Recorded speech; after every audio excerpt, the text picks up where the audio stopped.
meeting of September 1st, 2021. My name is Vern Crow, and I am the chairperson of the commission. The Planning Commission is a citizens' body appointed by the City Council. The commission is empowered to make final decisions on certain matters, with those being appealable to City Council. On other matters, the commission acts in an advisory role to the council, with the council making the final decision. You will have an opportunity to address the commission during the public hearing portion of the meeting. Your testimony is appreciated and encouraged. The commission acts from a written agenda. You will need to fill out a yellow speaker card and give it to the city staff if you wish to speak on an item. Copies of the agenda and the speaker card are located at the table just inside the main door to the council chambers. At this time, please be sure to silence your cell phones. There are 7 members appointed to the Planning Commission at this time. I will ask commissioners to introduce themselves and state the district they are representing, starting from my far right. John Crow, Mayor at Large. Tom Cole, Barrel District. Ed Nyberg, representing the Choya District. Martin Nowakowski, Yucca District. Daniel Heath, Saguaro District. Vern Crow, and I represent Cactus. Let the record show that all members of the Planning Commission are present, with the exception of Commissioner Wilfong, who is on an excused absence. The Planning Commission receives staff assistance and guidance from the Planning Division and the City Attorney's Office. Ms. Perry, would you please introduce the city staff who are presenting this evening, or present this evening, sorry. Thank you, Chairperson Crow. Good evening, commissioners. To my left is Jim Gruber, the Chief Deputy City Attorney. Across the dais is Diana Figueroa, the Recording Secretary this evening. Making the presentations this evening is Edward Vigil, the Senior Planner Project Manager. Also in the audience, we have Jamshid Mehta, the Development Service Director, and I am Tabitha Perry, Interim Planning Manager. Thank you, Ms. Perry. I'll move on to citizen comments. Is there anyone in the audience that wishes to speak on an item not tonight's agenda? I do have one speaker card, I believe, to speak on citizen comments. Ms. Griazzo? Yes. Welcome. Thank you.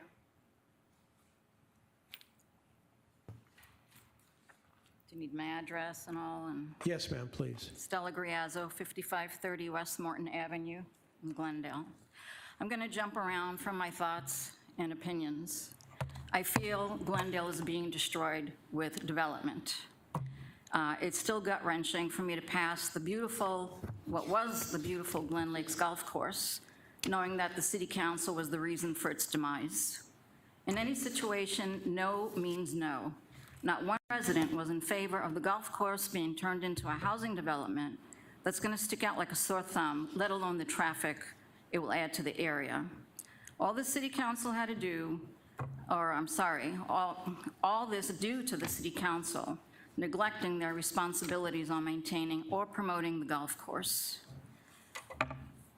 I really feel that the City Council members are like marionettes, just waiting for the developers to come in and tell the council what their plans are for our city. And all this is about money, nothing to do with the quality of life for the Glendale residents. What's going on with Saguaro Ranch? I mean, if you drive by, you have trees that are dying. Nobody's maintaining the land. So I'm wondering, is this the next piece of land you're going to develop into medium to high density homes that are maybe 5 feet apart from each other? It's sad if that happens. Peoria and 51st Avenue, I was watching the Glendale channel, and the chairperson commented that the council is at their limit on the small lots, but still approved the plan. That I don't understand that one. With the summer temperatures being so hot in Arizona, why are homes being built so close together? It's only going to hold in the heat. And are these developers paying attention maybe to build them with a little bit more insulation so they don't have to have so many utilities on during the day to cool their homes? I doubt it. As far as traffic studies, they make it look good on paper, but what actually happens is a whole different story. So you have Glen Lakes, I don't know if my numbers are correct, 173 homes. Village at Olive Market, 208 homes. 51st Avenue and Peoria, 197 homes. If you have 2 cars per household, and you know it's going to be more than 2 cars per household, that would be over 1,100 cars in that area. And these developments, are they even 2 miles apart from each other? Residents have lost faith in the members that are supposed to take care of Glendale. They're not enhancing it, they're destroying it with all these buildings. Something on the Glendale Channel, Commissioner Nyberg, the Glendale Star. Those of you that know me know how I feel about the Glendale Star. No one sees it, but everyone's doing their due diligence to post whatever notices in the Star. I missed your comment that something with the Glendale Star, something wasn't right, I don't know. And I know you subscribed to it in one of the meetings, and you're gonna check and see if you get your money back because you subscribed and they stopped their circulation. So, and then putting notices out 300 feet within an area you wanna develop, a lot of people don't see that. I didn't get notice in my mail for Glen Lakes until it was at least a year into the process of discussion.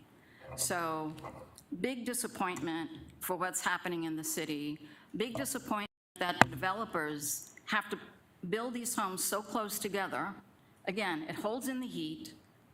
They stick out like sore thumbs, and I don't know why. Whatever happened to the wide open spaces? Yeah, I do know. It's money. So the closer they are, the more homes, the more money. And as far as Glen Lakes Golf Course, you have 2-story homes.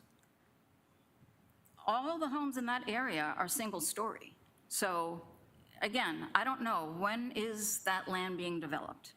I'd rather see it just open space the way it is now, but I thought they were gonna develop it at least by this time. Not that I'm in a hurry for it, but I just feel the whole city is being destroyed by developers. And again, I don't see many residents come to meetings anymore. It's because they lost faith in everyone that's representing the city and not the residents. Thank you. Thank you, ma'am. Because this item is not on tonight's agenda, the commission cannot take action on it this evening or even comment on it, unfortunately. So, but if there is items that need to be added to future agendas, we can do that. Okay, commission, now we can move to approval of the minutes. Do I hear a motion to approve the minutes of August 5th, 2021 Planning Commission regular meeting?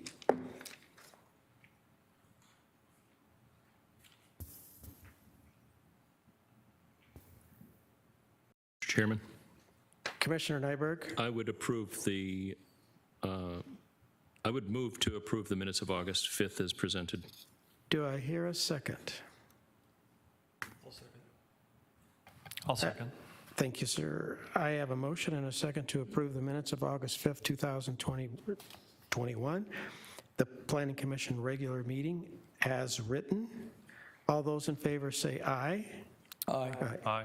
Opposed? Motion carries. Ms. Perry, are there any withdrawals or continuances this evening? Yes, Chairperson Crow and Commissioners. In the agenda, we're asking for a continuance of Raising Cane's Chicken Fingers rezoning application identified as case number ZON 21-10. Okay, now, anybody in the audience not knowing that that was going to be continued, is there anyone here that wishes to speak on this item?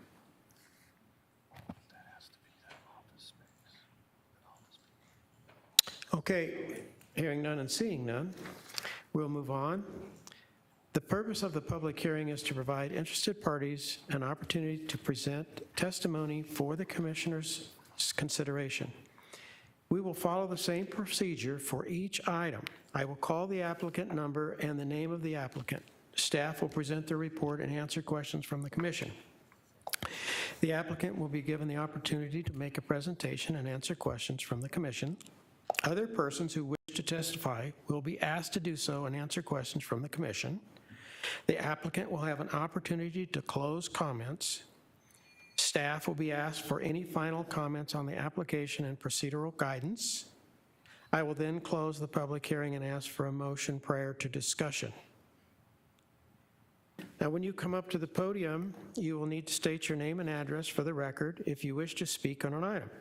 Please be brief and to the point and avoid repetition. I reserve the right to limit the length of your testimony. All exhibits shown to the commission become part of the permanent record and must be submitted for the file. Large groups should designate a spokesperson. Applause and other disruptions which delay the hearing will not be tolerated. We have two public hearing items this evening. The first agenda item is case ZON 21-13. Ms. Perry, who will be presenting? Chairperson Crow, Commissioner Edward Vigil will be presenting as our Senior Planner Project Manager. Mr. Vigil.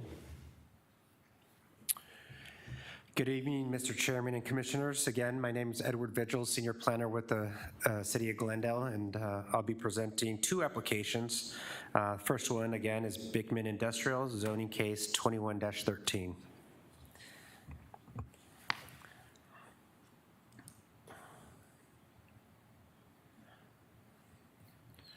So the request for the Bickman Industrial is to rezone approximately 75.6 acres from the RR 45 zoning district to the PAD, Planned Area Development.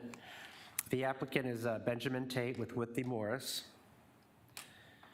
Before you is a vicinity map showing the location of the proposed site in relation to City Hall. The proposed site is at the northwest corner of Glendale Avenue and Reams Road.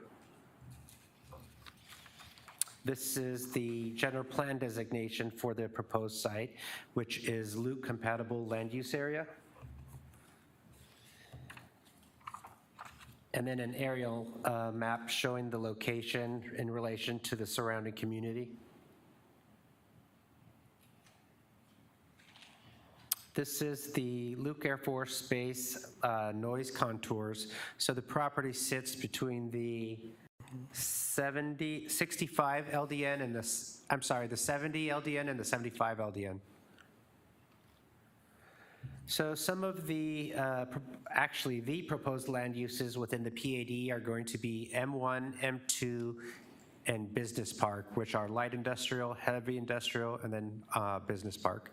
So some of the development standards being amended are the building height, which is being proposed at 55 feet. The maximum floor area ratio, which is proposed at 40%. And then billboards would not be allowed at this location, and the parking requirements would be 1 per 2,000 square feet of warehouse space. And when the property is developed, this is a preliminary site plan what can be constructed. If you notice, there's access off of Reams and then 2 access off of Glendale. These are preliminary building elevations of what possibly could be constructed. And then the required public participation and involvement notification has been met by the applicant and by city staff. For Bickman Industrial, we have not received any comments on the application. In the findings, the proposed rezoning is consistent with the policies and objectives of the zoning ordinance. The proposal is also compatible with the Luke-compatible land uses, and the request contributes to the balancing of new jobs in relation to housing.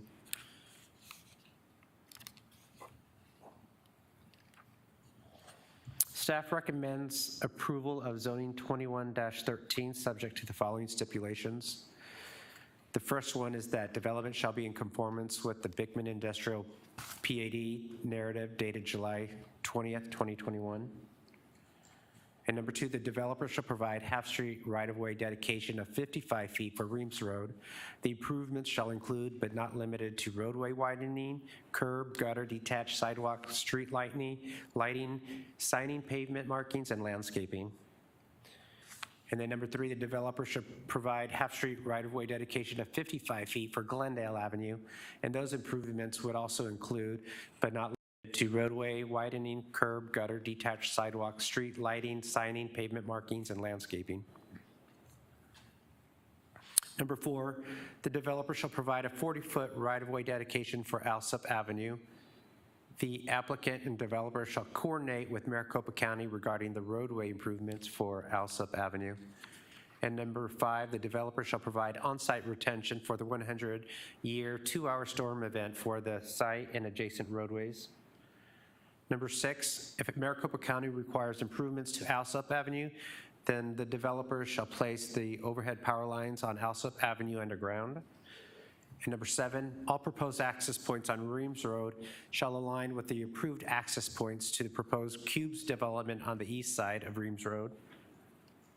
Number 8, all truck access points on Reams Road and on Glendale Avenue shall have 150 feet right turn deceleration lane and a 100-foot taper. The need for turn lanes at all other driveways will be determined by the traffic study. Number 9, a right turn lane shall be required on southbound Reams Road in advance of the Glendale Avenue intersection of 2 arterials. Number 10, Amended Irrigation has land rights in the future right-of-way of Reams Road.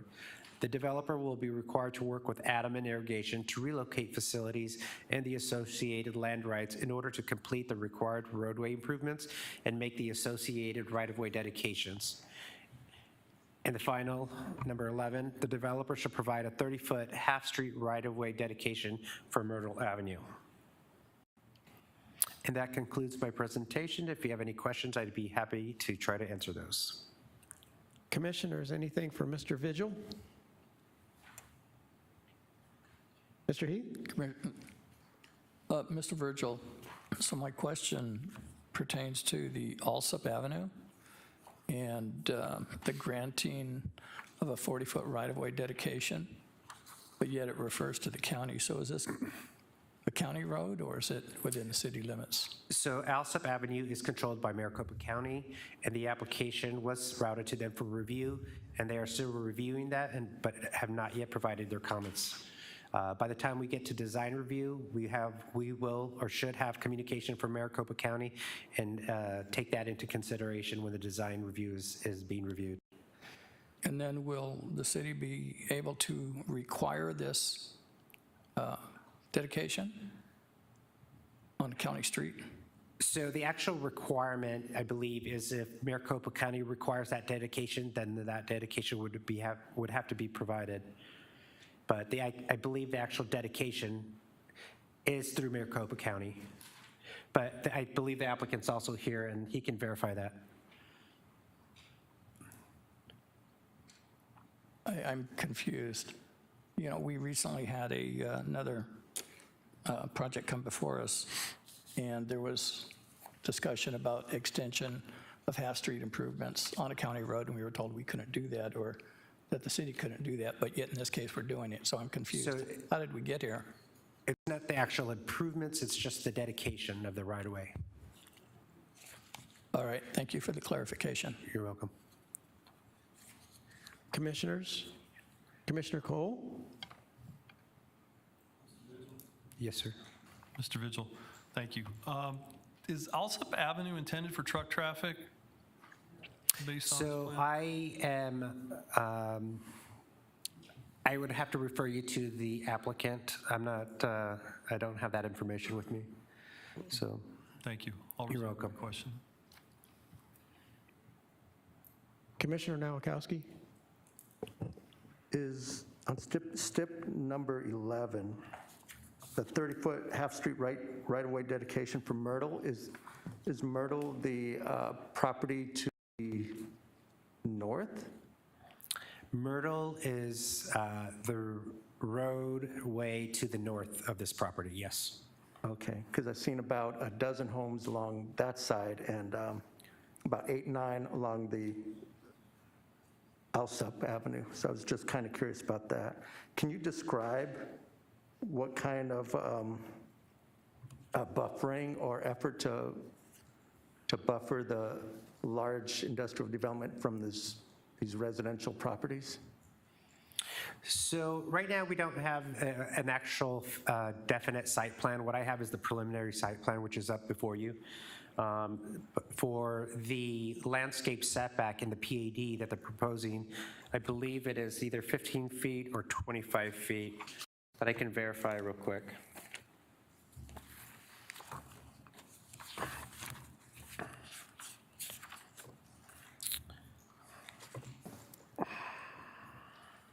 Just while you're searching, because that roadway is about, on Myrtle, is about enough for one vehicle.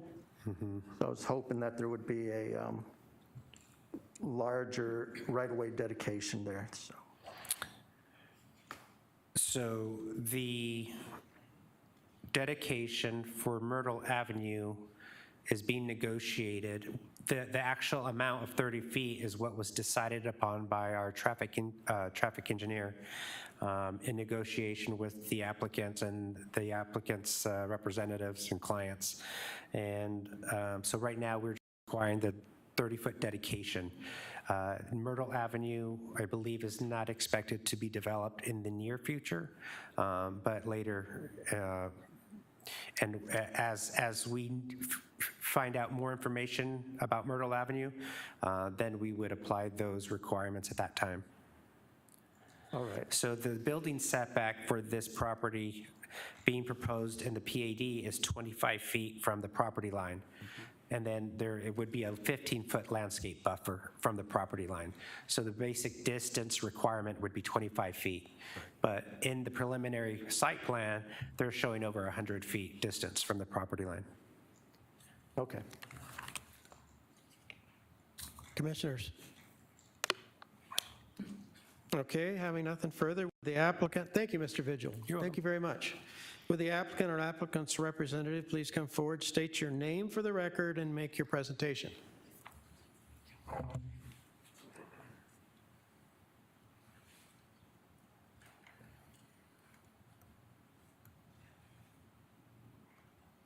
Thank you.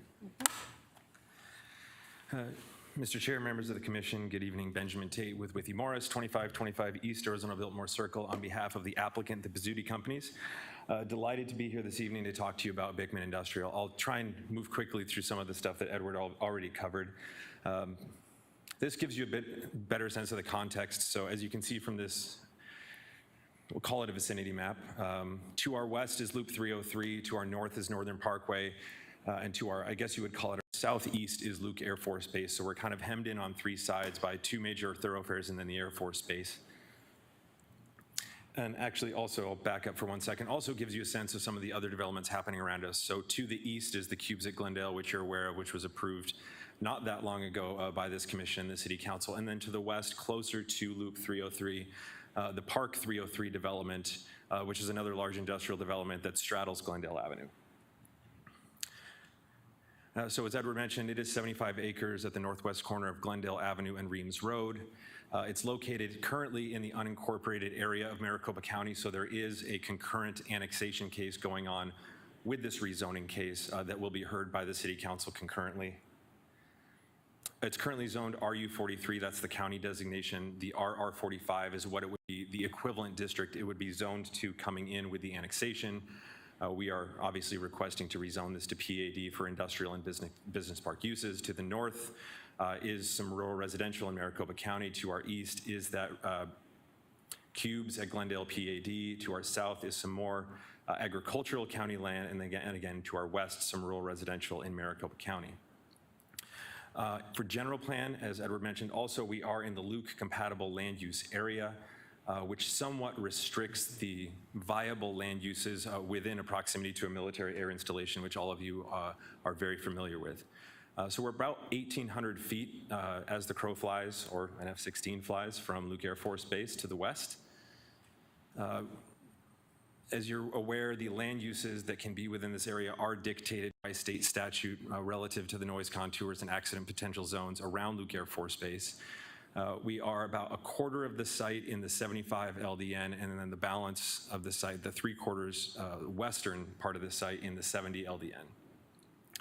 And as you know, we are restricted by state statute as far as what land uses can even go here, among which residential under no circumstances is permitted in this area.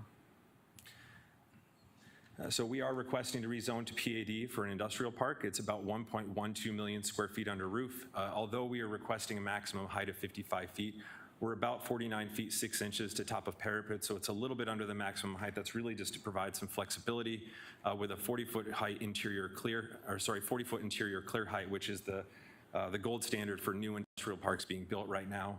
Our parking ratio is about 1 to 2,000. Part of that is that it's a blended parking ratio for both vehicular, normal vehicles and also transport trailer stalls. So in summary, what we are requesting here is to rezone the property from what will be RR45 to PAD for industrial uses for the development of a modern 1.12 million square foot industrial center that is compatible with our general plan designation and also consistent with the City of Glendale's economic growth goals in this area. And I'll just quickly move to a couple of the questions that were asked during the staff presentation and try and see if I can answer them as well. So with respect to, I believe there's a question about the dedication on Alsup Avenue. And so to be clear, what the stipulation language says is that if the county requires a dedication on Alsup, we are required under the city's stipulations to provide it. Because our land is controlled by the City of Glendale's jurisdiction, but the roadways is controlled by Maricopa County. So Maricopa County can tell us to make a dedication, but the city's the one that has to enforce it because it's coming from our land. And with respect to that, if a dedication is required, we will work with the county on whatever improvements they want us to put on Alsup Avenue. But it's important to note, and I'll go back to the site plan, that we are not requesting, nor do we desire, access to Alsup Avenue. And really that's a function of the question that came up next, which was truck traffic on Alsup Avenue. We do not anticipate, nor are we going to encourage, or nor do we want truck traffic on Alsup Avenue. It's not a roadway that can support it. It's a 2-lane county road. All of our traffic is going to be directed to and from Loop 303 and the Northern Parkway. Those are through Glendale Avenue and on Reams Road. Which is where we've put all of our access points. So we have a full access on Reams Road. That's our only access point on Glendale Avenue.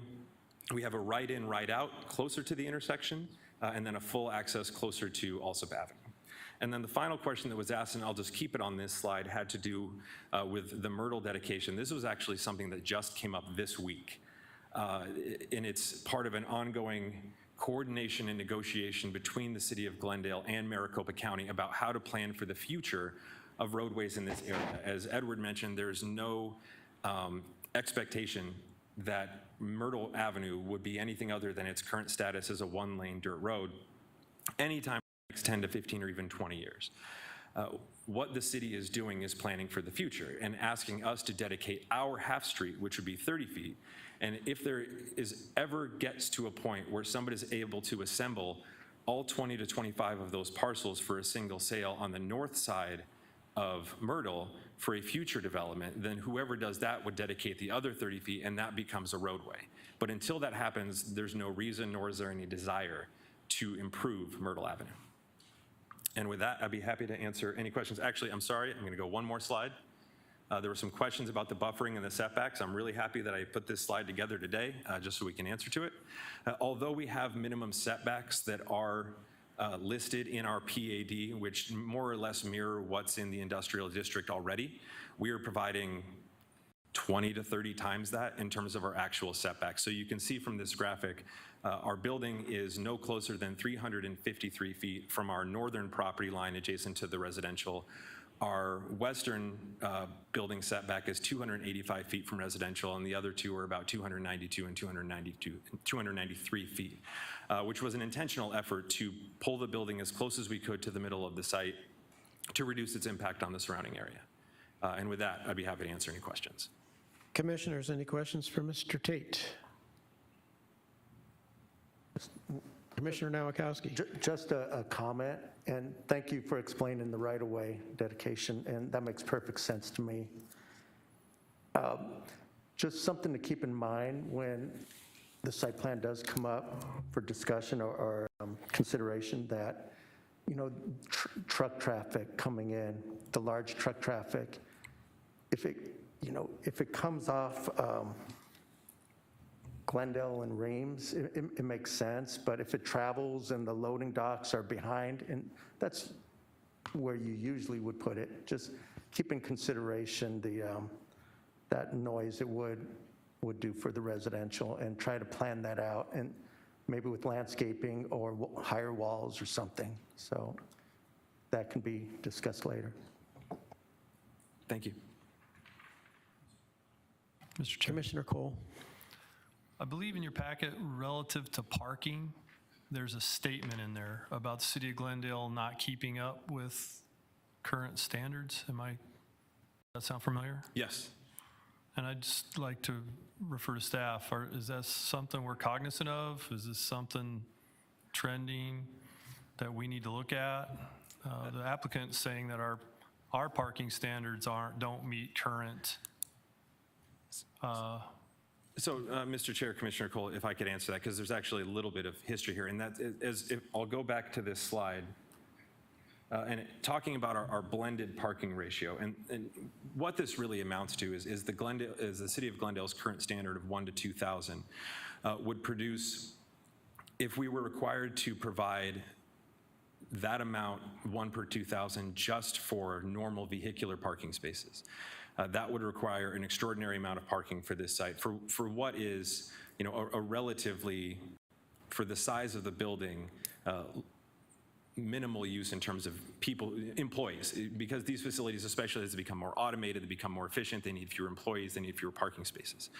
And so what we were able to negotiate with staff until at whatever point they decide to bring forward some, you know, amendment to the zoning ordinance to address this, was to allow us to do a blended parking ratio that sticks to the 1 to 2,000 ratio that's required by the city code, but allows us to blend it and include both our auto stalls and our trailer parking stalls as part of that.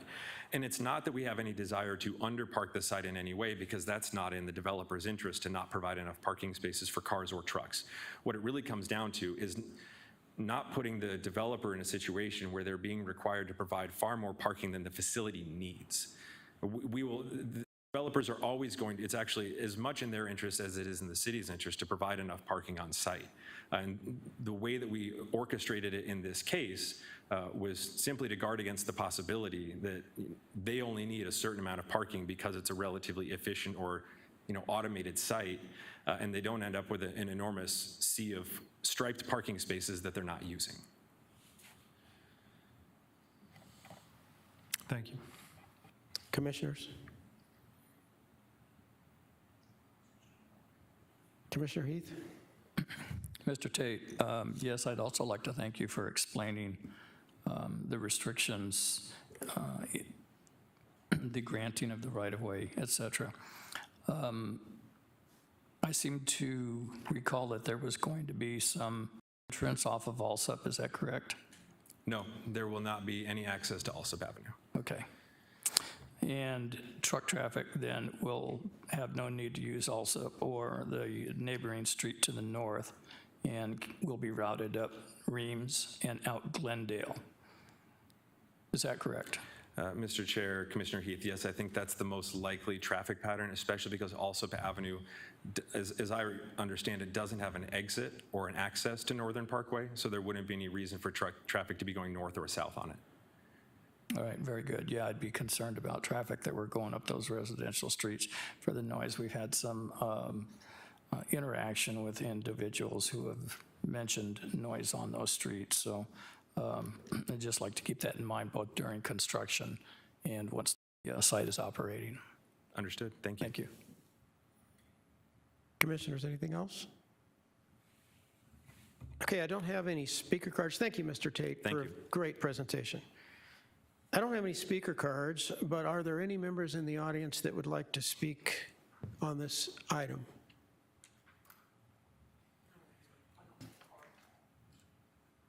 Oh. Yes, ma'am. I have a card for different. Do I need to come down there? Can y'all hear me? Is it on this item? I'm going to say You do need to spell, excuse me, and you can do it afterwards, but you need to fill out a speaker card and give it to the young lady here. But just come up to the podium and state your name and address, please.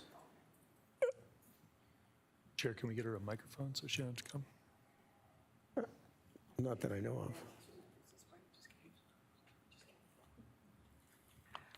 Hi, I'm Gloria Williamson. I live on Alsup.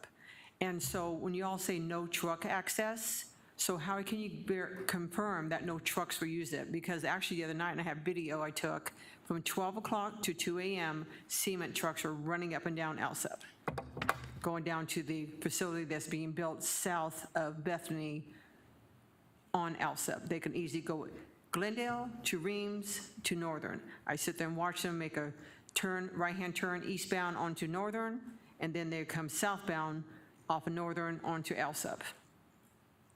2 hours. I'm sitting in my office, I'm hearing all this. I try to go to bed, I'm still hearing this. So how can we confirm no trucks from this development will not use Alsup? That's my concern right now. Thank you, ma'am. Would the applicant's representative like to respond?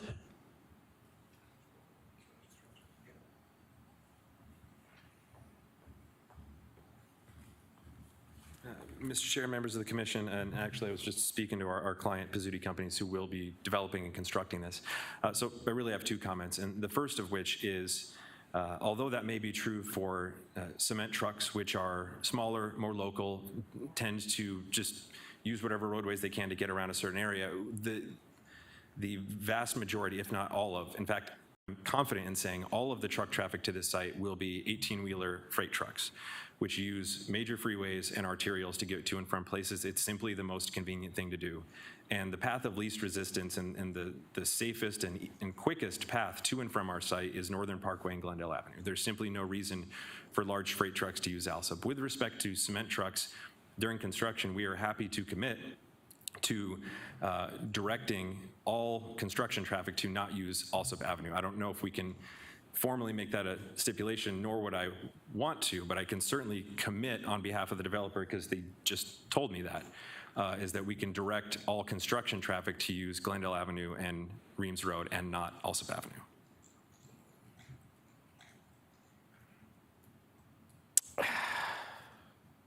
Well, I think that that might be tough, because as you said, the construction folks are going to use the path of least resistance. Right.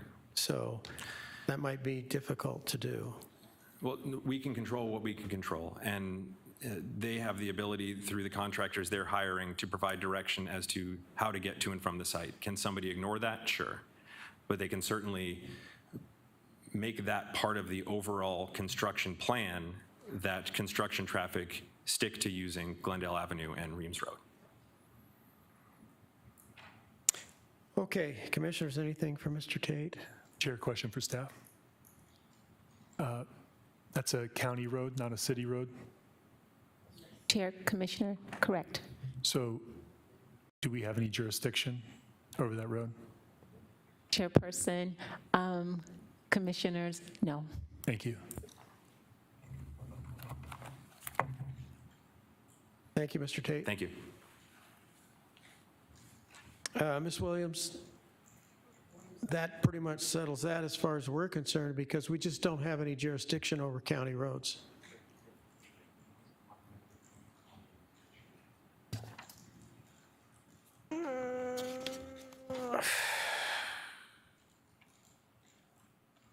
Okay, Ms. Perry, are there any final comments or procedural guidance you want to talk about? Chairperson Crow, Commissioner, there are none. Okay. The public hearing for case number ZON 21-13 is now closed. Do I hear a motion?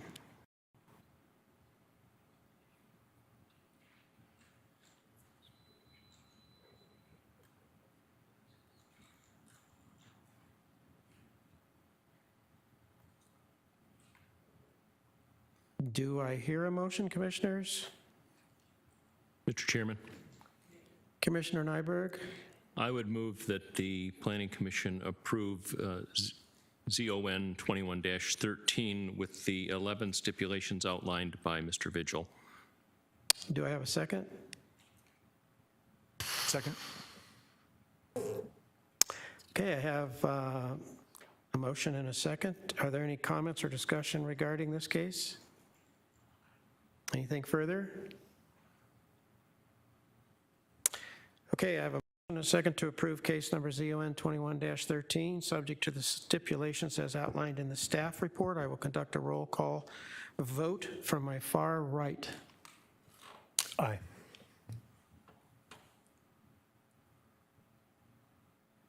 Commissioner Cole? Aye. Commissioner Nyberg? Aye. Commissioner Nowakowski? Aye. Commissioner Heath? Aye. Chair votes aye. The motion is carried. Mr. Gruber, what are the next steps in the process? Chair, members of the commission, your action with respect to case number ZON 21-13 is not final. Your recommendation will be forwarded to the City Council for further consideration. Thank you, Mr. Gruber. Our next agenda item is case number ZON 21-16. Ms. Perry, who will be presenting? Chairperson Crow, Commissioner, once again, Edward Vigil will be making a presentation. Mr. Vigil. Yes, again, it's me. Thank you, Mr. Chairman and Commissioners. So again, this is application for Hopewell Industrial Zoning Case 2116. This request is to rezone approximately 103.78 acres from the rural residential 45 to PAD. It's very almost identical from the last request. And the applicant for this is Shane T. Allman with Tiffany and Bosco. So before you use the vicinity map of the proposed site in relation to City Hall, the location is the southwest corner of Northern Avenue and Reams Road. And also the general plan designation is Luke-compatible land use. This is the aerial map showing the location in relation to the existing surrounding community. And the Luke Air Force Base noise contours. And this proposed site sits within the 65 and 70 LDNs. The proposed land uses in this PAD would also be M1, M2, and C3, which are light industrial, heavy industrial, and heavy commercial. And some of the amended development standards typical of these are the front setback, which would be 15 feet, the perimeter landscape setback, which also would be 15 feet, and they are requesting a building height of 85 feet, which is being reviewed by Luke Air Force Base, and the maximum floor area ratio at 50%. And again, on this site, in this PAD, the billboards would not be allowed, and parking is required at 1 space per 2,000 square feet of warehouse space.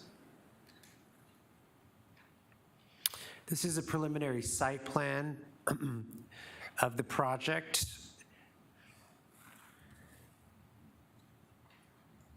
So for the Hopewell project, we have 2 full access locations along Northern Avenue. There are 5 to 6 access locations proposed along Reams Road to the east, and then 3 access locations along Alsup Avenue to the west. So the applicant and city staff has met all of the required public notification items listed.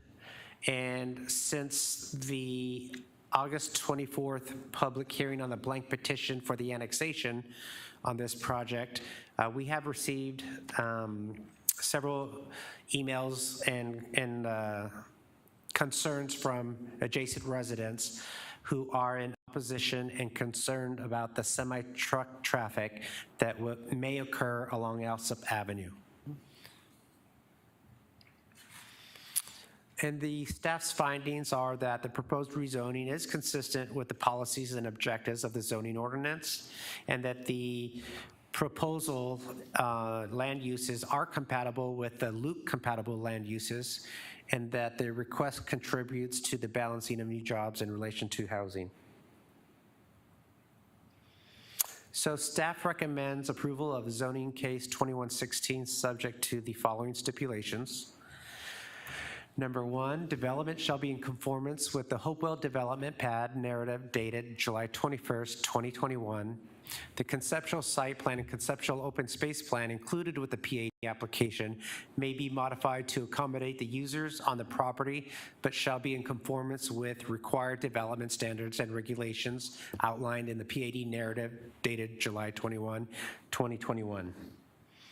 So number 2, the developer shall be required to provide right-of-way dedication of 55 feet for Northern Avenue, 65 feet within 250 feet of Reams Road intersection, with improvements to include but not limited to roadway widening, drainage, curb, gutter, detached sidewalk, street lighting, signing, pavement markings, and landscaping.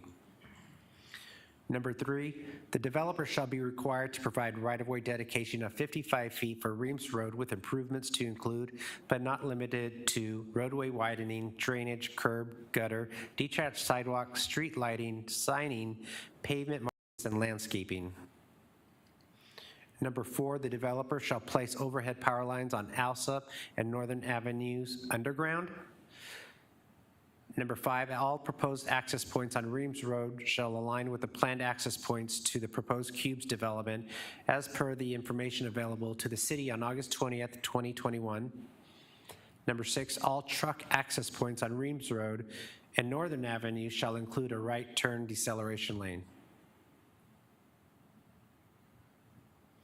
Number 7, a right turn lane will be required on eastbound Northern Avenue in advance of the Reams Road intersection. Number 8, the applicant developer shall coordinate with Maricopa County regarding the roadway requirements for Alsup Avenue, as well as the access driveway requirements, including width, location, number, type, et cetera, onto Alsup Avenue, with the final decision being made during design review. And number 9, Adamant Irrigation has land rights in the future right-of-way of both Northern Avenue and Reams Road, and the developer will be required to work with Adamant Irrigation to relocate facilities and the associated land rights in order to complete the required roadway improvements and make the associated right-of-way dedications.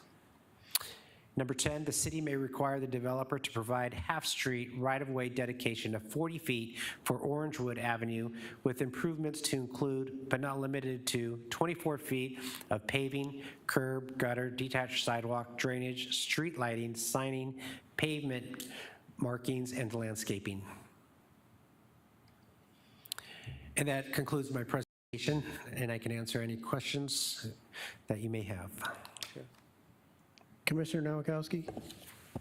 Thank you, Mr. Virgil. In regards to the recommendations, recommendation number 10, is may a typo, or should it be shall there? Can you No, explain? it's actually correct. It's the city would like to reserve the right to be able to require the developer to provide that half-street right-of-way dedication of 40 feet. But at this time, the staff has decided that they're not going to make any improvements to Orangewood, but in the future, if that is required, the city has the ability to require that.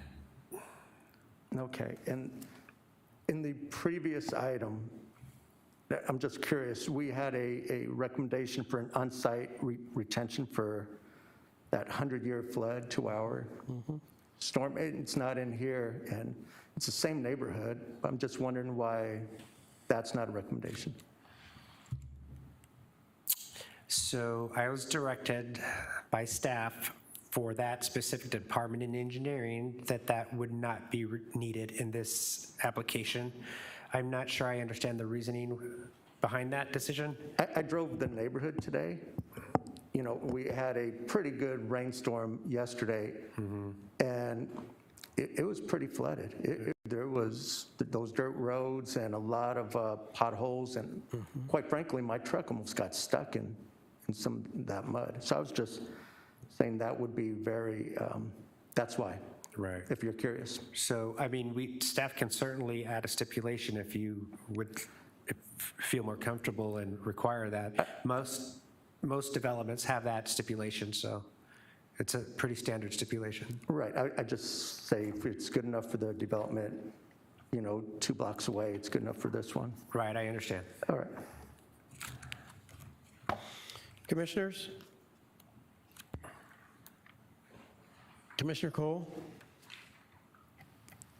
Hello, Mr. Vigil. So under current county zoning, is residential use permitted or not? Under county zoning, this would be RU 43, I believe, and I believe that's a residential zoning district, so it would allow residential. However, because of the proximity of Luke Air Force Base, I'm not sure that it would actually be allowed in the county, even though it's zoned RU 43. So I'm not familiar with the county requirements, but So maybe you can help me understand a little bit better, the overlay of the loop restrictions, So- the noise contour, so the noise contours. affects the zoning. Okay, so the noise contours has to do with the levels created by the planes.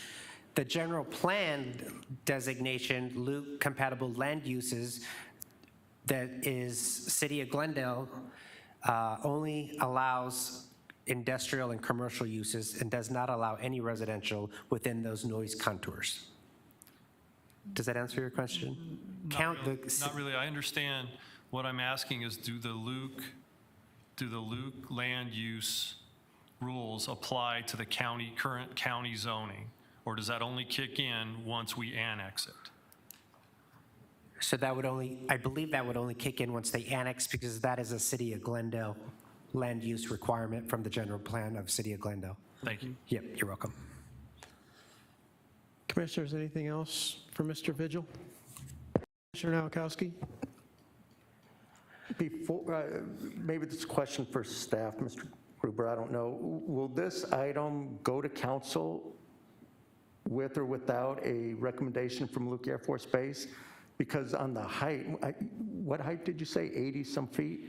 85 feet. So this will not go to City Council for approval until we receive comments from Luke Air Force Base approving that height. Okay, when the applicant presents, I'd like to hear more about that. Thank you. Right. Commissioner Nyberg? Mr. Chairman, thank you. I, too, have the same concerns that Commissioner Nowakowski voiced about the retention issue. I'm concerned about taking action on this request without the report from Luke Air Force Base. When we've had these types of issues before us in the past, that document from Luke is included in our packet. And then the other concern I have is, why does the developer believe it's necessary to grant or to have access to this parcel to Alsup Avenue? So I would have to let the applicant answer that question specifically. As far as the height of 85 feet, I know that in their proposed PAD and their application, the actual building height is at 55 feet, almost, just about. And Luke Air Force Base did provide comments for this application, allowing up to 55 feet of building height. So, Whoa. oh, I'm sorry, no, I'm incorrect on that statement. I'm confusing it with another project. Luke Air Force Base has not provided comment on the height on this application. Right. I'm sorry, that was my mistake. And what was the third question? Well, my three issues were I agree with Commissioner Nowakowski's concern about the retention issue. Right. I'm concerned about allowing the access points to Alsup Avenue, and then I'm concerned about approving this without the report from Luke Air Force Base? So we could add the stipulation, the standard stipulation about the retention or the drainage. And again, Luke Air Force Base is reviewing it. I do know, as being a project manager for several of these industrial projects just adjacent to Luke Air Force Base, their typical standard comments are to allow up to 55 feet of building height. Although I have not received those comments specifically for this application yet, I do expect to receive them prior to going to council and design review. Thank you. You're welcome. Commissioners, anything further for Mr. Vigil? Thank you, Mr. Vigil. Thank you.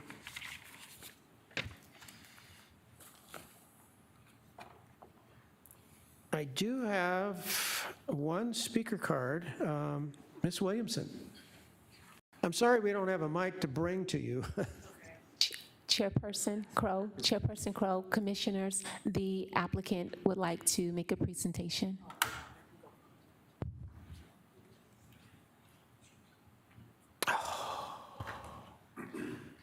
With the applicant or applicant's representative. Okay. Please come forward, state your name for the record, and make your presentation, and I'm sorry, sir. I didn't mean to No problem at neglect you. all. I'm used to being forgotten anyway. It's been that way since I'm a redheaded stepchild here. Thank you, Chairman Crow and members of the commission. For the record, my name is Shane Alleman with Tiffany and Bosco, 2525 East Camelback Road in Phoenix, 85016. Thank you, Edward, for that great presentation. I did bring a presentation. There were a number of things that were addressed by Edward, but there were some items that I'd like to go through and highlight through some of my slides, and also address some of the questions that were already posed by the commission members tonight. So first of all, just real quick, I've got Justin Lemaster, who is here with Hopewell Development. We're really excited to bring Hopewell Development to the city of Glendale. They've had a long and extensive history internationally in Canada and in the U.S., and they have several projects going on in the Phoenix Valley, and well known for being thorough, working closely with the city, and bringing forth quality projects. So we're excited to bring Hopewell Development here to the city of Glendale. As we know, this is the general location. We're within the close proximity of both the 303 freeway as well as Luke Air Force Base, and adjacent to major thoroughfares of Northern and Reams. The existing zoning that is around it has been talked about tonight, but there's just a couple things that I think are important to talk about. One, as you've seen over the last few years, especially with the commencement and construction of the Loop 303 freeway, this has been a hotbed for industrial development. Thanks to the great efforts of GPEC, the General Phoenix Economic Council, who spent years bringing people to the valley, and this is one place that they always bring those individuals for industrial and heavy commercial developments. And that's what the development pattern that we're starting to see in this area along the 303, along the main roads to the north, and we have industrial development occurring around us. Across the street, of course, are the Cubes, and then the Bickman project that was just before you. So when we start looking at the compatible land use area for Luke Air Force Base, and it was one of the questions that was brought forth tonight about the types of uses that are allowed. We have the layer of the general plan, the Glendale general plan, that designates this as a Luke compatible land use area. And essentially what that general plan land use designation does is it says, look, we recognize that there are noise and crash contours adjacent to the Luke Air Force Base. And so we're going to refer, as you see at the end of the quote there at the bottom of the screen, we're going to refer you to Arizona Revised Statute 28-8481. So when you go to 28-8481, it actually goes through each of these four categories of noise contours that you see on your screen up at the top. We happen to be in the last one, which is 65 to 70 dB. At the bottom of your screen, you can see I've generalized the uses under the statute. So it's codified. So whether you're in the county or whether you're in the city, this is a state statute that overrules county jurisdiction or the city jurisdiction, and it is what is allowed to do that. That's a little different than other airports. For instance, out in the East Valley, you've got some airports that give suggestions for land use. This is different. When you get into a military land use Air Force base, these are codified in state statutes, so you cannot buck these land uses. And as you can see on your left, the compatible land uses are industrial, manufacturing, wholesale distribution, vehicle parking, utility centers, some commercial retail. And then if you go to the left of that, your left of that, you'll see uses not allowed: residential, schools, even hospitals, medical facilities, public assembly, outdoor recreation, gathering, those types of things. And that's all for the protection of Luke Air Force Base. So working in the construct of that, you can see why the city of Glendale has looked at the 303, looked at the contours of Luke Air Force Base and said, we have to designate this as a general plan land use, which allows only certain uses and excludes very specifically other uses. So with that, that's what we come before you with this proposed industrial use, which meets the general plan, which meets the statutes, and meets what's occurring in this area, 303 to the north of us, to the east, to the west of us, and to the south of us. And so we've constructed this conceptual site plan within those land uses. We've come forward with a PAD, which is based on C3, M1, M2 zoning. I will also note within the PAD, you will see that we've actually excluded certain uses, noxious uses, adult businesses, those types of things that we don't think are appropriate here. So we've built that into the PAD so that there are certain uses that we would consider noxious that are excluded. We work closely with staff on that. So you can see on the bottom of your screen is a purple line. This is our first phase. This is the phase that as soon as it comes before City Council and it is approved, that this is the first phase that will be going in for the site plan. In fact, Hopewell is already beginning to work on those site plan features and application. Following that, moving north, is the second phase. And that'll consist of 3 additional buildings to the 2 that are on the south.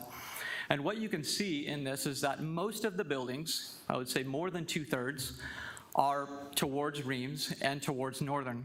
And then we have this other portion, Building 5, which is on the northwest corner of the site. So with that, we propose access points, which Edward did go through in his presentation. Because we're accessing more of Reams and more of Northern, that makes sense. More of the access points are there. So we're proposing approximately 5 to 6 access points along Reams Road for those buildings on the west side. They will have to line up with the cubes. We have a stipulation in the approval for that. 2 access points on Northern Avenue. And then the Building 5, which is a separate, you can see bifurcated or split by a main drive between Building 4 and Building 3 on your left and Building 5. That will be a separate area. It's important for there to be access out on the Alsup. I will note that we had to do a full traffic analysis on this. This was both reviewed by Glendale City Traffic Department several times, and also McDOT. We submitted this to McDOT. They gave us a very robust review comments back, and one of those in regards to Alsup, we understand that Alsup is a jurisdiction under the county, but that they did not have an issue with having access out onto Alsup. And I believe if contrasting the case that was before you, Bickman, it doesn't make sense. You're about a mile south or more south of Northern Avenue. Going all the way down from Northern Avenue south into the neighborhood deep a mile does not make sense. And so because of the proximity that this property is to Northern Avenue, we propose to have access points on Alsup. Part of the requirement will be that we have to get that further approved for the driveway access points, even the number. We're proposing 3. That has to be ultimately approved by McDOT. And then we will be required, or Hopewell will be required to do not only the dedications, but the improvements on there so that it can accommodate the truck traffic that will be on there. And you can see the access points are both for truck traffic as well as employee parking there. One thing I wanted to highlight to you as well, you see this green box up in the northwest corner. We work closely with staff. I don't know if you can see the difference, but there is a difference here between this one and the plan that I just showed you, and that is because we are starting to have, we've had discussions with city staff on how to address buffering, how to address landscaping, to make sure that it's compatible, especially in this northwest area, as we're adjacent to residential. So just to highlight some of the things that we've changed from the plan that you see before you that will be going forward in the site plan. One is we've increased the screen wall around those parcels to the north of us from 6 feet up to 8 feet, from the required 6 feet up to 8 feet. The building setback on the north and the south, we have increased from the required 60 feet up to 212 feet. So more than 4 times what the requirement is. Out on Alsup, on the previous plan, we had 3 rows of parking. You can see there a 30-foot buffer, which is more than the 15 that's required. We took away a row of parking, so that decreases the employee traffic onto Alsup. And it also does another thing. It allows us to increase the buffer from not only 15 to 30, but from 30 to 73. So more than doubling, or more than 4 times if you go off the city requirement of buffering with the landscaping adjacent to Alsup. You can also see the landscaping that we're showing surrounding all of those areas that will be included in the site plan for additional buffering and appropriate transitioning from the uses that are adjacent to us. I will make a note. I know Commissioner Cole, I believe it was you that asked about the drainage stipulation, or Commissioner Nyberg. That is already a requirement that we have to follow anyway. We have to, 100-year flood, we have to retain the drainage, so we're totally okay with adding that stipulation if we need to add it. Even if the stipulation wasn't there, it would still be a requirement under the code. So we have no problem with adding that. As far as the heights of the building, I've had extensive discussions with Luke Air Force Base, with Chris Towell over there, the Director of Planning and Development, and they are very aware of this project. They've had no issues, and that's typically how Luke Air Force Base works. If they have an issue, there will be a letter that will be coming to the city. If they don't have an issue, they typically don't provide that. If that's something that we need to do, I'm happy to go talk to them and get a letter from them or an email saying that we've reviewed it, we've discussed it with them. In the zoning ordinance, as well as in the PAD, under our development standards, there's a footnote next to the height, and I think this is important. And what it requires is that Luke Air Force Base has what's called the FAA Form 7460. So anytime you go over 30 feet and you're within certain distance of Luke Air Force Base, you have to file this form.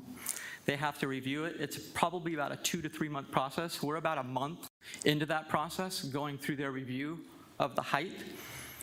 Initially, we were told that 85 feet might not be an issue, but it might have to come down some. But that form has to be approved.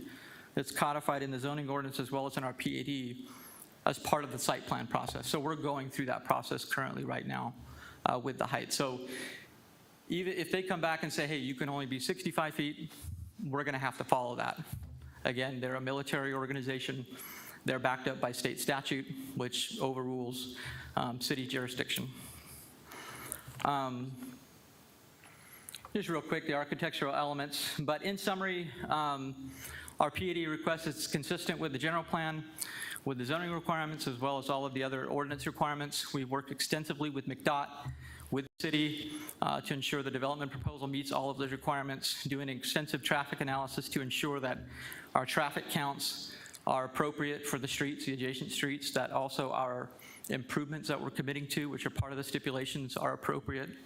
And we've made significant concessions in response to some of the comments we received about being adjacent to neighboring residential. So we agree with staff's full support on this application. We agree with all the stipulations. If we need to add the other drainage stipulation, we can commit to that as well. So with that, I'm happy to answer any additional questions that you might have. Thank you, Mr. Allman. Commissioners, anything for Mr. Allman? One comment. Commissioner Nowakowski? I want to say, thank you for the information in regards to the concessions. I think that's really important. And I'm looking at 4 homes that's on your side of Northern. I thought that was kind of odd, having such a large building behind these residents, but your setback went from 60 feet to over 200. So I recognize that. And the screen wall went from, you said 6 feet to 8 feet? And buffering and landscaping are still being worked out? And you eliminated some parking. So I want to say thank you. I hope, I'm interested to hear from residents if any from those 4 homes are present. So just want to add that's recognized. Thank you. Appreciate that. Commissioners, anything else? Commissioner Heath? So thank you, Mr. Alderman, for your presentation. You mentioned that you had a traffic survey and McDOT had done some work, but apparently that's not part of the package here. Commissioner Heath, Chairman Crow, so we did a traffic analysis. It should have been part of the application. It was submitted as part of the application. We had to address concerns as well, so I'm not sure. That should be part of the package. It's part of the application. Ms. Perry? Chairperson, Commissioners, typically we do not include the TIA in our staff reports. However, the applicant in their PAD, they do summarize, found on page 15 under the infrastructure, section D. They kind of summarize the information that came from the TIA report. So my concern is that we have an application in front of us that's going to drop all this traffic off onto Alsup. Again, we keep having these concerns with traffic on these small streets. At some point, we need to figure out a way to address these. We just can't keep going like this. We have to be good neighbors. We have residences that are here, and all of a sudden we're going to build this development, which I don't see anything wrong with the development other than that. But that's a tremendous amount of traffic to drop off on a narrow residential street, and that's very concerning. Well, I'd have to echo that. Some of these folks, development, improvement, expanding is inevitable. But some of these folks have been there practically their whole life, and they've got a huge investment in their property, and it's a major disruption. And I understand that from time to time, if you're in the path of progress, so to speak, it's going to happen. I get that. But I agree with Commissioner Heath. Gee whiz, I wish we could try to take something into consideration that would be a little more accepting to the neighbors that have been there for 30, 40 years. But I also agree with Commissioner Nowakowski that you expanding your buffer was tremendous.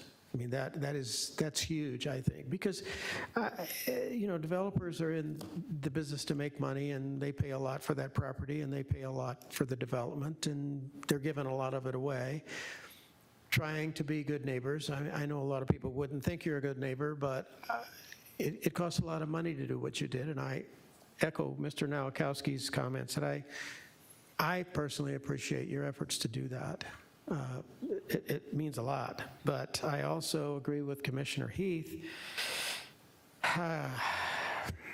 It's a difficult situation for us to be in because we don't have any control over county roads.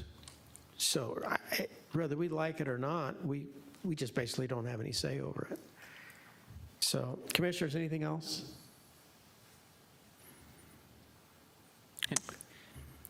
Mr. Allman, go ahead. If I may, Chairman and members of the Commission.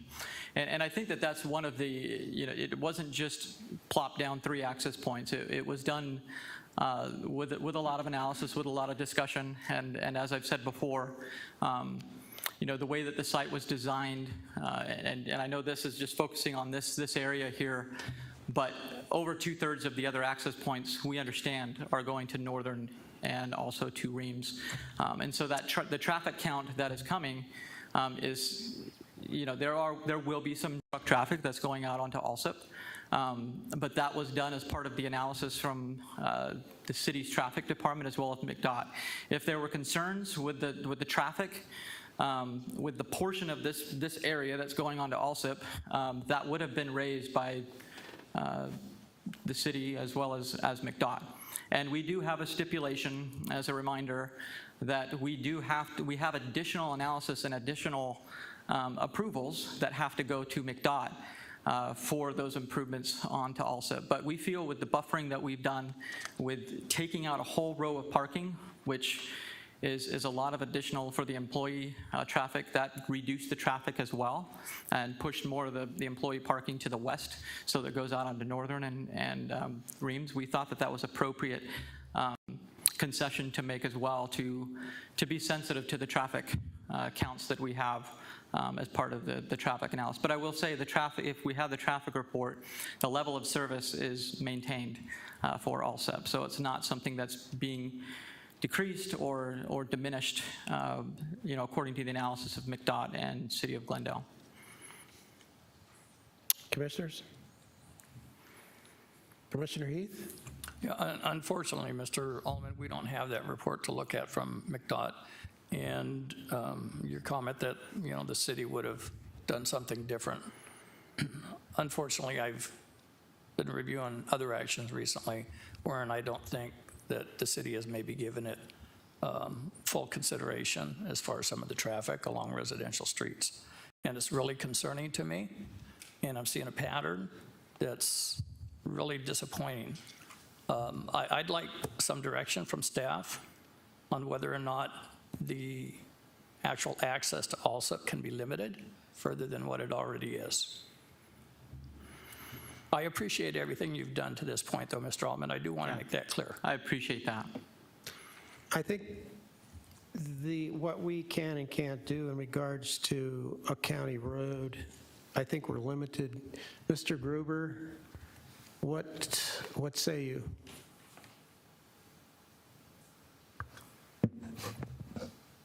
Chair, members of the commission, I agree that the fact that it's a county road, and I think you also need to give significant weight to the recommendations of our transportation department, and going outside of those is not something I would recommend.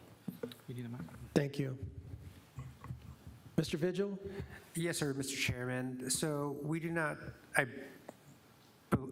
understand correctly what Mr. Gruber just mentioned, but the city would control the locations of the driveways during the design review,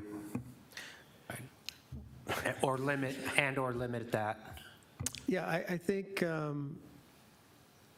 limiting it would be great, because that obviously would limit the amount of traffic on Alsup. However, as Mr. Gruber just explained, I think the commission, is kind of treading on thin ice here when we try to get into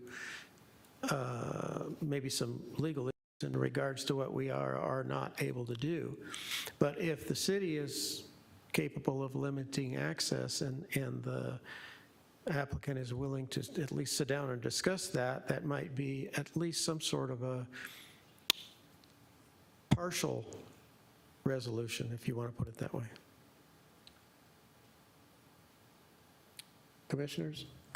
Chair, yes, I would agree. I do believe that, and correct me if I'm wrong, Mr. Gruber, when you were talking about the McDOT report, their traffic survey and recommendations that they may have made, again, we're not looking at doing anything specifically on Alsup except for limiting the access to Alsup, which is on the property that is under the request at this point in time. So with that said, could the city limit that access to Alsup? Mr. Gruber?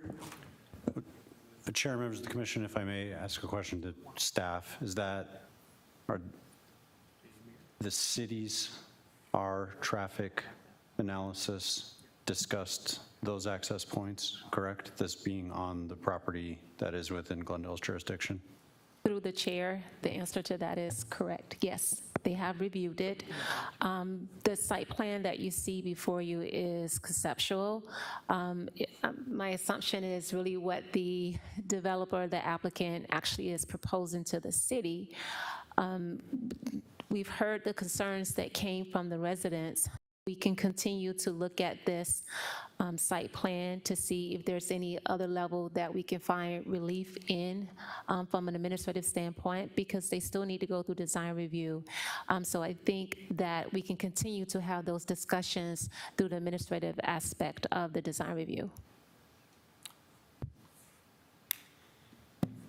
Chairman, if I may add to that, members of the commission, we appreciate this discussion, and I agree with Tabitha and with staff in that there is another layer of detail that has to occur here. We put forth a conceptual plan. The stipulation number 1 allows for that conceptual plan to be modified as we go into further discussions. So I think we've heard loud and clear from staff about the access points onto Alsup. I will tell you that Alsup is important for the overall circulation of the site, whether that's 3 or another number. I think that's something that we can have the discussion with staff as part of the site plan design review process. And everything that you've said tonight is going on record, as well as what we'll hear from the neighbors as well. And then we can continue to work with staff.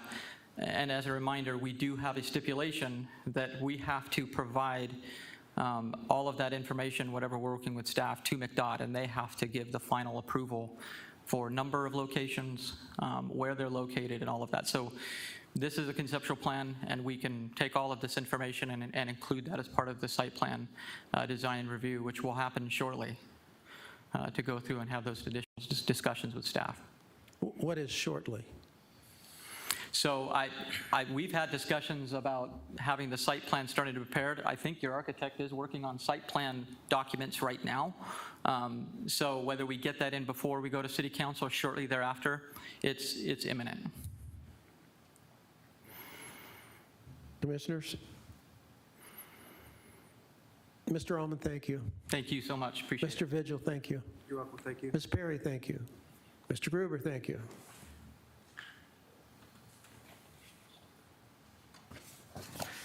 Okay, I have received 1 speaker card for Mrs. Williamson. And you don't have to walk all the way up here this time. So just step up and state your name and address again for the record, please. I'm Glory Williamson. I live at 7712 North Alsup. Okay, those 3. You might want to talk a little closer to the microphone. It's not picking you up too well. Okay, I can talk louder, believe me. Y'all are showing the houses to the north and the buffer. What about the houses that are not being shown on this slide, which is one of ours, to the west, on the west side of Alsup? Those driveways go right into each of those residents, our residents and the ones to the north of us. What's the buffer zone in there? And also, why can't they just go down the center there, exit Northern? They should not have to exit or in and out on Alsup, because Alsup is, even as a sign there, is a residential street. And like we said, it's 2 lanes. And I've stated many times that people ride their horses up and down there. Children catch the bus on and off the bus. And there's also people that take walks down there. I used to live on Thunderbird when it was a 2-lane road. Look how many lanes it is now. I used to live in a house that was built in 1901, has been torn down in the last few months. I used to ride my horse up and down Thunderbird. That was a no-go after it became 6 lanes. So how dangerous is it for us who live there with livestock and everything, for us to be able to even access on our own road with our animals, people who might be working there don't even understand the comprehension of how to drive or react or anything around somebody on horseback. And I don't see why they have to go on our street and right into 3 of our driveways. And why 85 feet? What's wrong with the 55 feet just to the south? That warehouse, they're only doing 55 feet. I don't get it. And why do trucks have to have access when they have that access right there on Northern? And it sure is interesting to find out tonight that actually could be R43 instead of commercial, and that people would love to have that divided up into acreages and have it where people can have their own livestock and have additional, how our neighborhood is right now. And I appreciate the ones who have gone out there and got a firsthand visual of how we live and where we live and how our surrounding area is, instead of looking at just a slide. That's very much appreciative, and Lot is appreciated for doing that. But it is dot road, and we do not want any trucks, any access or anything. Like I stated earlier, from 12 to 2 o'clock, I heard trucks going up and down, so I hobbled out there and I took video of those trucks going up and down the road from 12 p.m. to 2 a.m. is when I heard them. We don't want any trucks at all. We want to keep it residential. We're residential. Yeah, I understand you put commercial buildings in, but look at Reams, you have that. And look at Northern, you have that. Why? Why access? Why? In front of 3 of our homes, for sure. And I don't even know if the buffer is for us. I know the north and south is 200-something feet, but I don't know what the buffer is between my home and my neighbors to the north of my home and this location. We would like to have an 8-foot wall all the way across there too, just like the other ones are getting. Why are we being eliminated from an 8-foot wall all the way across and a 200-foot buffer? Just take into consideration, we've been out there 27 years. And it's heartbreaking to know that our area is going to be interrupted by this development when it doesn't have to be, when they can just keep it on Reams or let it do north on to Northern.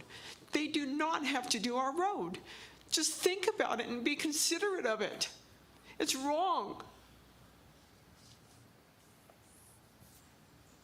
And I heard earlier something about jobs, and then it says in relation to housing. What housing? In relation to what housing?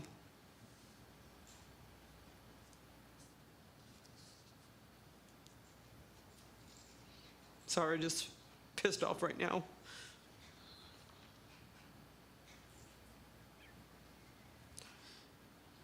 I'm trying to remember all my questions. But the biggest one is no access to Alsup.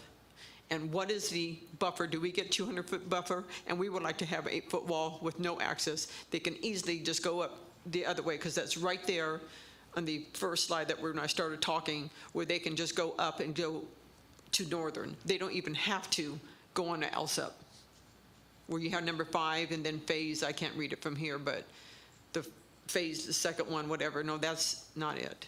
Is it? Isn't that the one on Glendale? That's Glendale and Reams. That's Glendale and Reams still. Mm-hmm.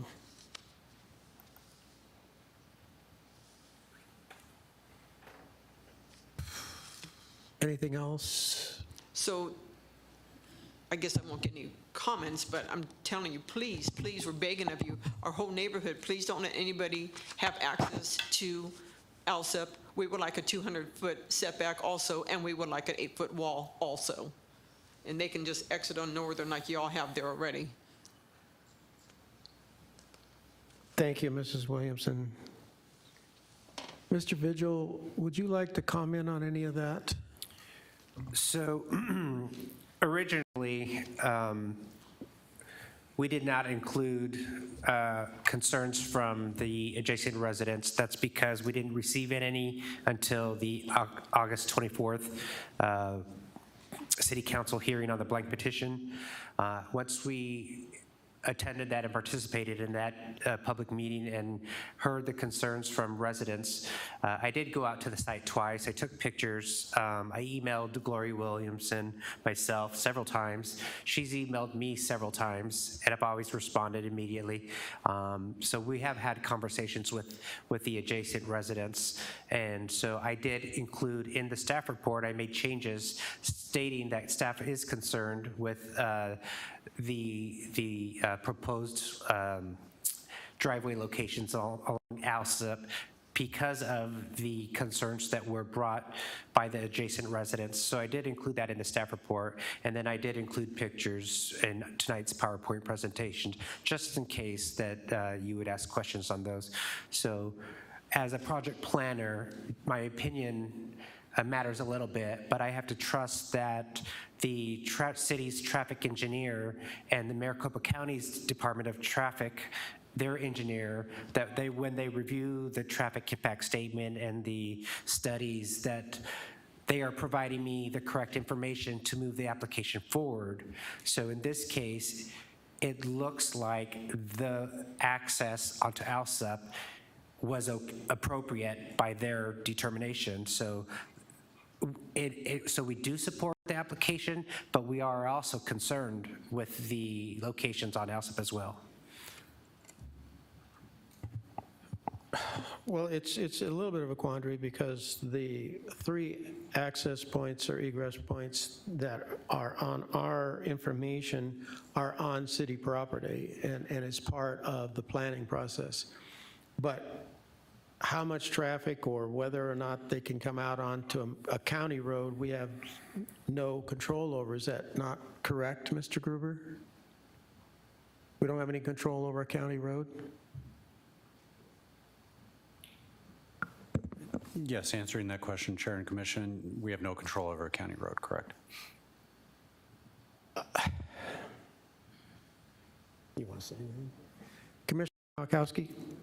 Mr. Virgil, the properties that are just west of Phase 1, at the corner of basically Orangewood and Alsup, what is those? There's like 4 large parcels, maybe 5 in there. Are those homes? Are those? The picture you're looking at right now? No. No. Yeah, so,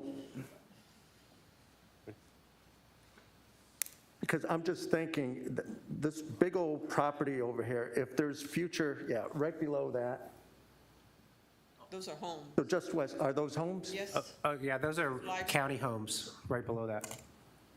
Okay. You can probably.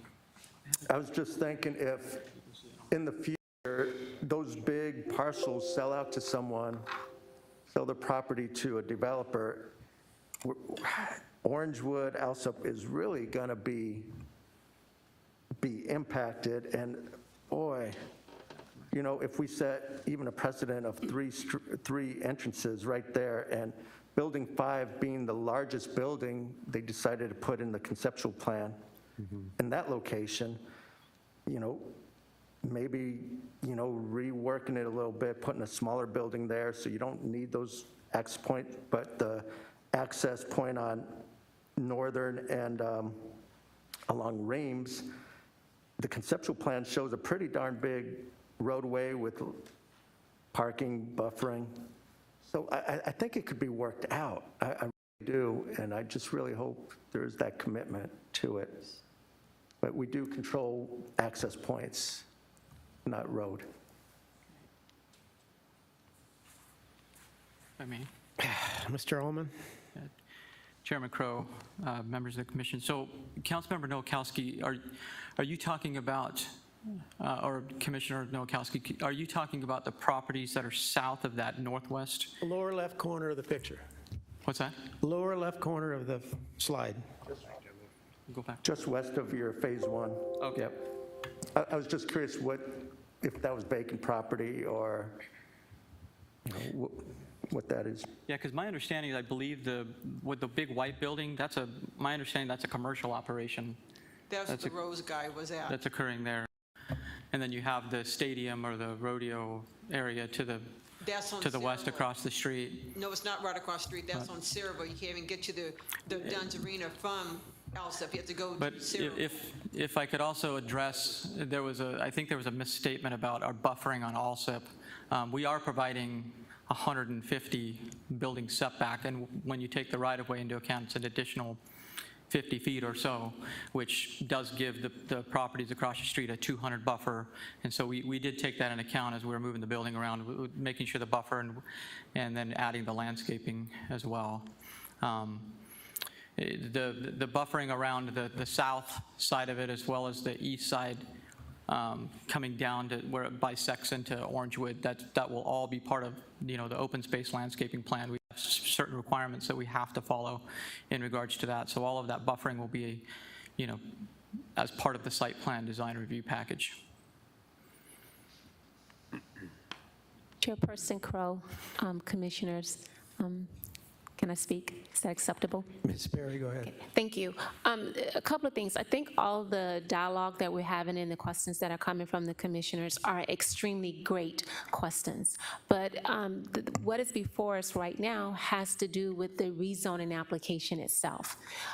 In the stipulation, stipulation number 8, it speaks of that the access points to driveways will not be finalized until the design review aspect of it. If we try to determine whether or not we want to allow the access points now, it very well could alter the proposal that is before us. But with staff having the opportunity to look at this in greater details, taking in consideration the concerns that we're receiving from the residents, we have an opportunity still, despite of where the decision or the recommendation is on the rezoning application, is to address these items during the design review process. We're not committed to those access points as of right now. These are all conceptual, and there's still a process that we need to work through. I think, as the applicant indicated, when we go through the process, we can look and see if there's other avenues that we can take. But if we try to figure these things out right now, during a part of the process is just the site design, we can very well make it where the project is not feasible for a development. Whereas what is before the Planning Commission is to look at the rezoning case itself as it relates to the land uses, the development standards, the heights, and taking in consideration the access points. But once again, realizing that the applicant, the staff, transportation, McDOT, everyone else is going to go through a more thorough review during the design review process to make a final determination. I just wanted to bring that back before you on what we're really looking at today. It's not saying that if you give a recommendation of approval on the rezoning application that you are necessarily saying that you don't have concerns or you haven't heard the concerns from the citizen, but you have a stipulation where we're saying that we still need to work through those details in design review, if that helps in any regard. And then the second part of it is the question that pertained to the drainage. I think I lost my spot. Obviously, if it pleases the commission, you could add a stipulation as it relates to the drainage for the 100-year 2-hour storm event. The applicant is open to that. As indicated, it is a standard detail from engineering. However, also on page 15 of the PAD, it is referenced in there as well, as that they're going to comply with it. That is probably the reason why it's not captured in the stipulation.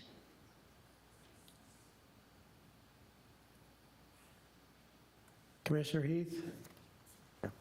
Thank you very much for that clarification. However, I take some issue with the fact that we're looking at this application for the rezoning, and it does display that it's going to dump traffic out onto Alsup, and that's part of the proposal.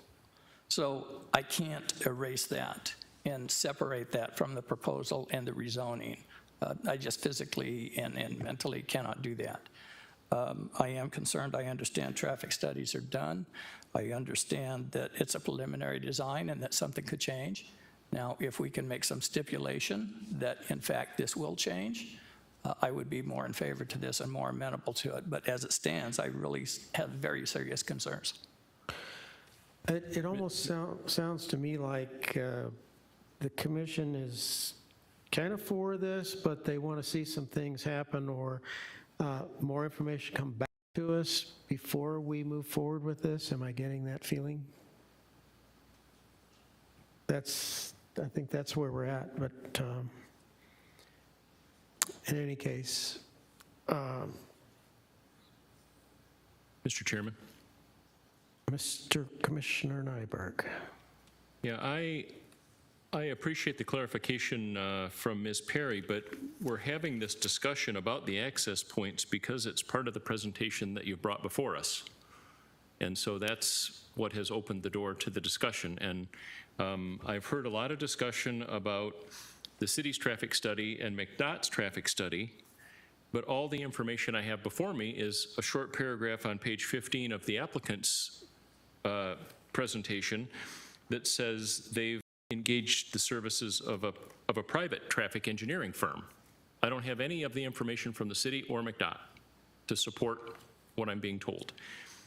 On the same page, you talk about grading and drainage and how we could incorporate the city's requirements, but earlier in the staff presentation, I was told that for some reason, retention was not an issue as it typically has been. So I'm not comfortable at all moving forward with this. In fact, I think we're lacking a lot of information. I don't want to make a decision on this until I've been able to review the determination from the Air Force Base.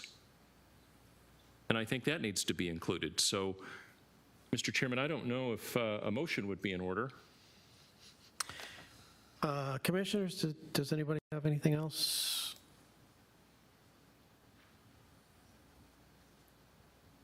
Okay, it doesn't look like Mr. it. Chairman, I would move that this item be tabled.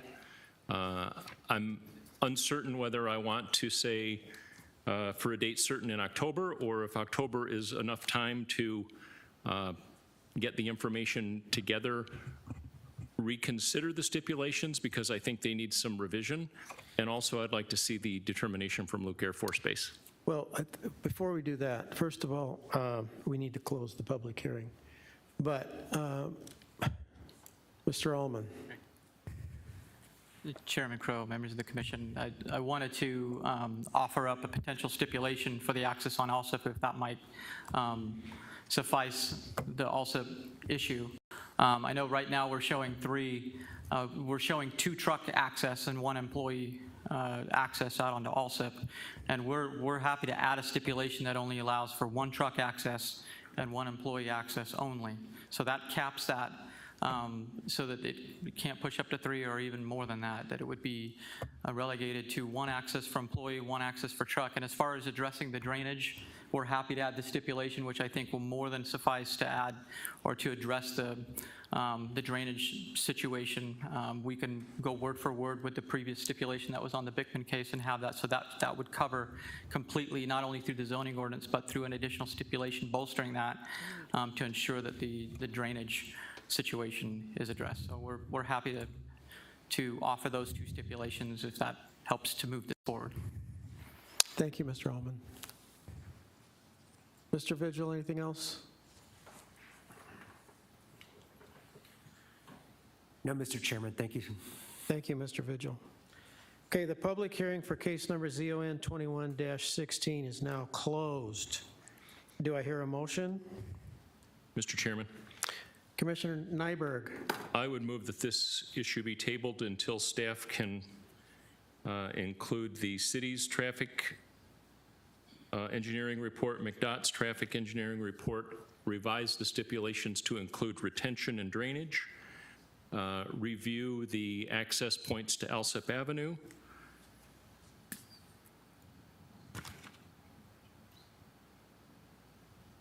I'm sorry, did I mention including the opinion from Luke Air Force Base? Yes. And that would be my motion. I'm reluctant to make it a date certain to October. I don't know how quickly all that information can be provided. Diana, did you get all that? Do I hear a second? Sure. I'll second. Okay, I have a motion and a second. Are there any further comments or discussions regarding case number ZON 21-16 from the commission?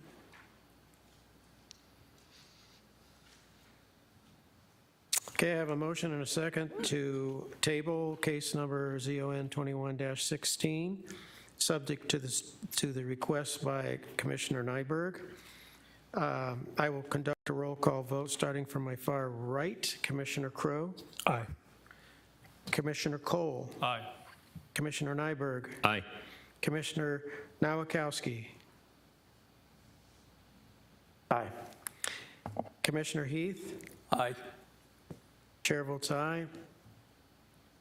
The motion is approved. Chairperson Crow, Commissioner, just for clarification for myself, are we tabling this to date specific for the next public hearing? Well, excuse me, I think what Commissioner Nyberg was saying is that if you can't get all of that together by next meeting, I mean, we have to give you time to put it together, so we hate to put a stipulation on it, and then you can't get it together by then. Chairperson Crow and Commissioners, the mass majority of the information that you're requesting of staff, we have that. It would be our preference, if it's acceptable, is to just, based on your motion and vote, is to make it date specific to the October 7th meeting. Am I correct? By doing so, we won't have to go back through the notice process. So it's on record saying that it's going to come back on October the 7th.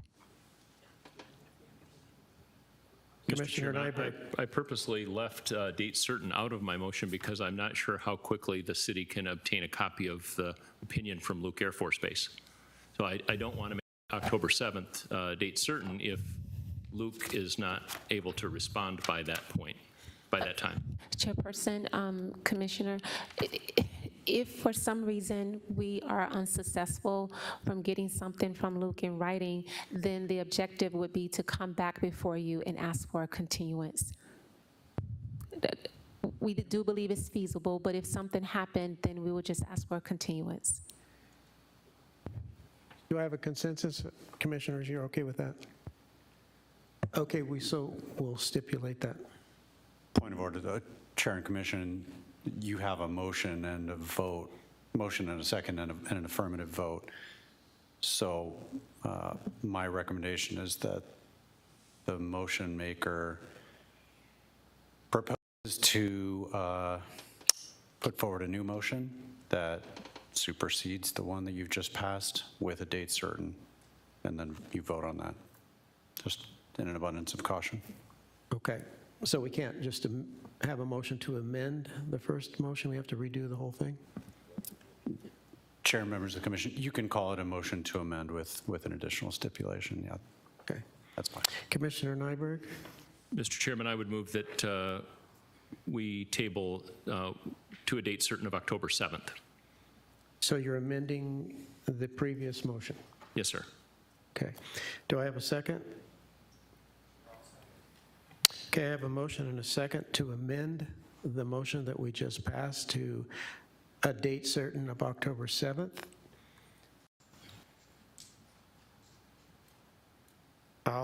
I'm going to start a roll call vote from my far right. Commissioner Crow?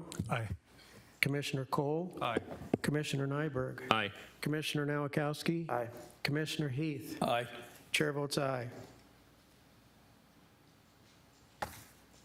Okay, Mr. Gruber, what's the next step in the process? Chair, members of the commission, your action with respect to case number ZON 21-16 continues that item until the October 7th, 2021 meeting. Okay, Ms. Perry, is there any other business this evening? Is there a planning staff report? Yes, Chairperson Crow, we actually have two items. The first item, item A, deals with the legal notification where the commission has asked staff to report back if the notification in the Glendale Star meets state statutes.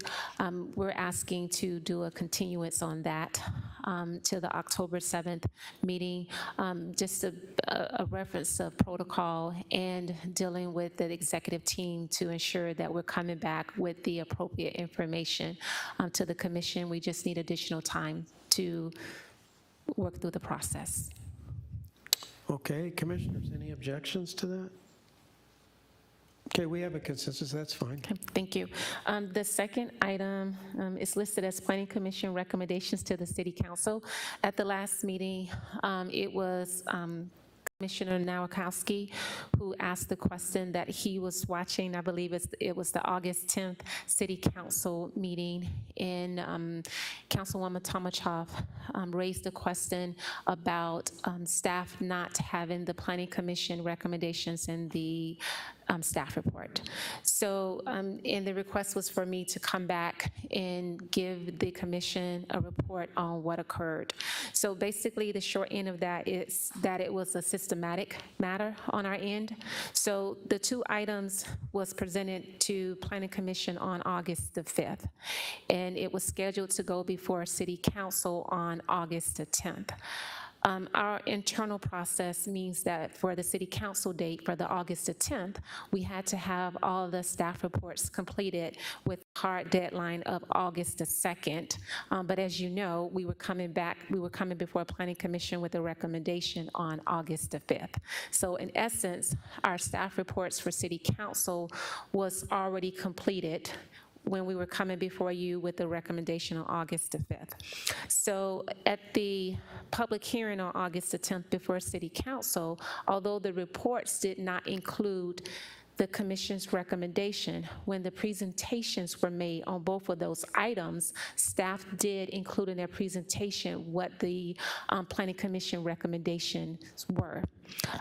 Since that time, based on Councilwoman Tomachov's comment, staff worked with the city clerk's office, the city manager's office, to ensure that moving forward, if we find ourselves in this situation again where we present an item before Planning Commission on the Thursday with the intent to go before City Council on a Tuesday, that on that following day, which would be that Friday, that we will be able to amend the staff reports to include the Planning Commission's recommendation.